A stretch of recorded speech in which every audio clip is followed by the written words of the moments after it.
I, Major Ziaur Rahman, do hereby declare independence of Bangladesh.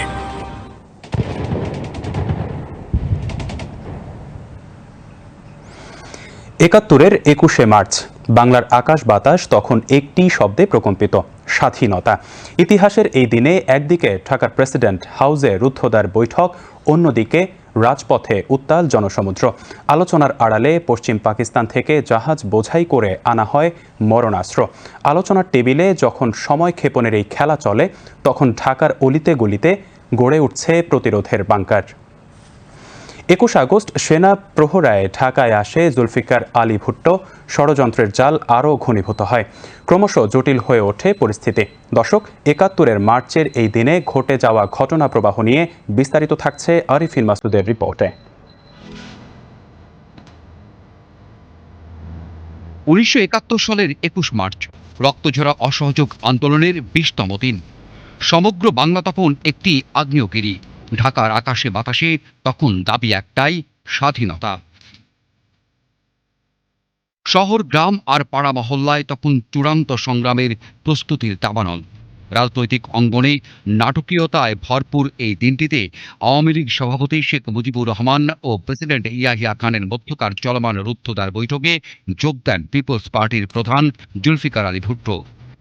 কিন্তু ভুট্টোর আগমনে আলোচনার সমীকরণ বদলে যেতে শুরু করে, জটিল হয়ে ওঠে পরিস্থিতি। ভুট্টো ২ মেজরিটি বা ক্ষমতার ভাগাভাগির দাবি করলে তা প্রত্যাখ্যান করা হয়।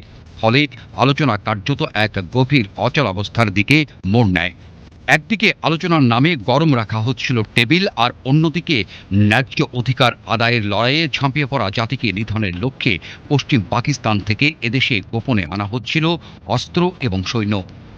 এই বীর মুক্তিযোদ্ধা জানালেন, আলোচনার নামে এটি ছিল মূলত পাকিস্তানি জান্তাদের সময় ক্ষেপণের কৌশল, আর তা বুঝে গিয়েই চূড়ান্ত সংগ্রামের জন্য নিজেদের প্রস্তুত করেছিলেন তারা।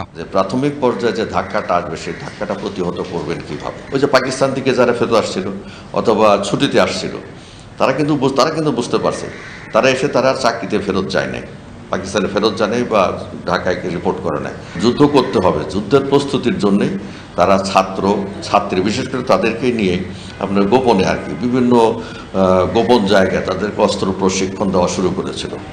তখন থেকে আমরা কিছু বুঝতে পেরেছিলাম যে আসলে ঘটনাটা অন্যদিকে সামরিক অভিযান হবে। সামরিক অভিযানের পরিপ্রেক্ষিতে পাল্টা আক্রমণ, হামলা এবং এর প্রস্তুতিমূলক কার্যক্রমে এটা যশোরে আপনার ওপেন মেয়েরা রাইফেল কাঁধে নিয়ে তারা মিছিল করেছে, মার্চ পাস্ট করেছে। আলোচনা যখন ড্রয়িং রুমে বন্দী, বাংলার দামাল ছেলেরা তখন যুদ্ধের নেশায় মত্ত। এই বীর মুক্তিযোদ্ধা বললেন, কেবল সশস্ত্র প্রস্তুতি নয়, বিভিন্ন স্থানের মতো সে সময় যশোরেও পাকিস্তানি সৈন্যদের রসদ সরবরাহে বাধা দেওয়ার পাশাপাশি সেনানিবাস অবরুদ্ধ করে রাখে মুক্তিকামী জনতা। পাকিস্তান আর্মিদেরকে ক্যান্টনমেন্ট থেকে বের যাতে হতে না পারে, তার জন্য ব্যারিকেড দিয়ে দিন রাত মানুষ কিন্তু ক্যান্টনমেন্টে গেট পাহারা দিয়েছে। এমনকি তাদের পানি, রেশন তারা সরবরাহ করতে না পারে বা তারা শহর থেকে গ্রহণ করতে না পারে, সেদের পাবলিক বাধা দিয়েছে। এবং এটার একটা সময় বিশাল আন্দোলন হয় যশোরে, এবং যশোরে প্রথম শহীদ হয় চারুবালা বলে একজন মহিলা। যশোর টিএনটি অফিস থেকে পাকিস্তান আর্মিরা মিছিলে গুলি করে। উনি মারা যাওয়ার পরে আরও জনসাধারণ উত্তপ্ত এবং হয়ে গেল, ফেরোসাস হয়ে গেল যে এইভাবে নির্বিচারে গুলি করে মারবে, এটা আমরা মেনে নিতে পারি না, এটা যে কোনোভাবে প্রতিহত করতে হবে। ২১ মার্চ ইতিহাসের এই দিনে জয়দেবপুরে কারফিউ ভেঙে বিক্ষুব্ধ জনতা সৈন্যদের বাধা দিলে জনতার ওপর গুলিবর্ষণ করে পাকিস্তানি সেনাবাহিনী। এই সংবাদ ছড়িয়ে পড়লে শহর থেকে গ্রাম সর্বত্র জ্বলে ওঠে প্রতিরোধের আগুন। জয়দেবপুরের প্রতিরোধ ছিল এদিনের সবথেকে বড় ঘটনা। জনতা এই দিন ট্রেন লাইন উপড়ে ফেলে এবং ব্যারিকেড দিয়ে ঠেকিয়ে দেয় সেনা মুভমেন্ট। ঢাকার পল্টনে বিভিন্ন ছাত্র সংগঠন কুচকাওয়াজ ও ডামি রাইফেল নিয়ে যুদ্ধের প্রশিক্ষণ শুরু করে ইতিহাসের এই দিনে। ২১ মার্চের সন্ধ্যাটি ছিল অত্যন্ত থমথমে। একদিকে আলোচনা ব্যর্থ হওয়ার উপক্রম, অন্যদিকে বাংলার আকাশে যুদ্ধের ঘনঘটা।